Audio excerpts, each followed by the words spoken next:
की हुई, लेकिन मृत्यु से कुछ दिन पहले 14 अक्टूबर 1956 को इन्होंने नागपुर में बौद्ध धर्म की दीक्षा ली। 1933 में वायदा किया था ये वाला में, वो निभा दिया कि हिंदू के रूप में मरूंगा नहीं, ये कह के गए थे। और 14 अक्टूबर 1956 को नागपुर में बौद्ध धर्म की दीक्षा खुद अकेले नहीं ली, कई लाख लोगों के साथ मिलकर ली। और यहां से एक मूवमेंट शुरू हुआ। इस मूवमेंट को बोलते हैं नवयान आंदोलन। नव बौद्ध आंदोलन भी कहते हैं, लेकिन इन्होंने खुद जो इसको नाम दिया वो नवयान था। एक था हीनयान, एक था महायान, तीसरा कौन सा होता है? वायुयान नहीं, तीसरा है नवयान। तो बौद्ध मूवमेंट्स में तीसरा मूवमेंट हो गया नवयान। इसके बारे में थोड़ा सा हम समझेंगे क्या था, कैसे था। है हाँ, बौद्ध क्यों अपनाया, इस पे उन्होंने खुद लिखा अच्छा खासा विस्तार में। पहले वो सिख धर्म अपनाने के पक्ष में थे और इस पर कई इतिहासकारों ने लिखा है। पहले मैंने बिपिन चंद्रा को कहीं पढ़ा था तो उसमें कुछ और व्याख्या थी। आजकल जो व्याख्या प्रसिद्ध है वो दूसरी है। वो ये है कि सिख धर्म स्वीकार करने के दिनों में, ये बात 1937 के आसपास की बात है, उसी समय ऐसा करने वाले थे, उन्हें ये एहसास हो गया कि सिख धर्म स्वीकार करने के बाद भी इन्हें सेकंड ग्रेड सिटीजनशिप ही मिल पाएगी।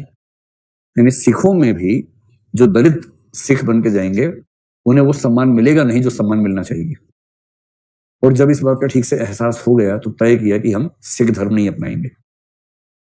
और कहा यह कि बुद्ध अकेले व्यक्ति हैं, बाकी सभी धर्मों में ईश्वर है, बुद्ध ईश्वर को मना करते हैं, खारिज करते हैं, अलौकिक बात नहीं करते हैं, प्रैक्टिकल हैं, प्रैग्मेटिक हैं। और ऐसा प्रैग्मेटिक व्यक्ति ही हमें अपने धर्म का पथ प्रदर्शक दिखाई पड़ता है। ऐसे नहीं माना, 1950 से 54 के बीच में श्रीलंका, बर्मा खूब यात्राएं की, वहां के बड़े बड़े बौद्ध धर्मगुरुओं से उन्होंने खूब चर्चाएं की, डिस्कशंस किए, सेमिनार्स किए, और उसके बाद उन सबको खारिज करते हुए नया रास्ता निकाल दिया, नवयान। और इसके बाद 1956 में ही 6 दिसंबर के दिन इनकी मृत्यु हो गई।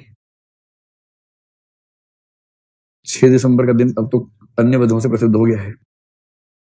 और इसलिए अम्बेडकराइट्स का एक आक्षेप ये भी है कि आरएसएस और बीजेपी के लोगों ने जानबूझ के 6 दिसंबर का ही दिन चुना अयोध्या की मस्जिद तोड़ने के लिए, ताकि हमारा जो एक ऐतिहासिक दिन है उसकी महिमा कम हो जाए।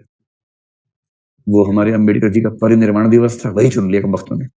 एक दिन आगे पीछे कर लेते, कम से कम हमारे दिन की महिमा रहती है। अब इतिहास में 6 दिसंबर आती है, पहले का दिमाग में आता है अयोध्या।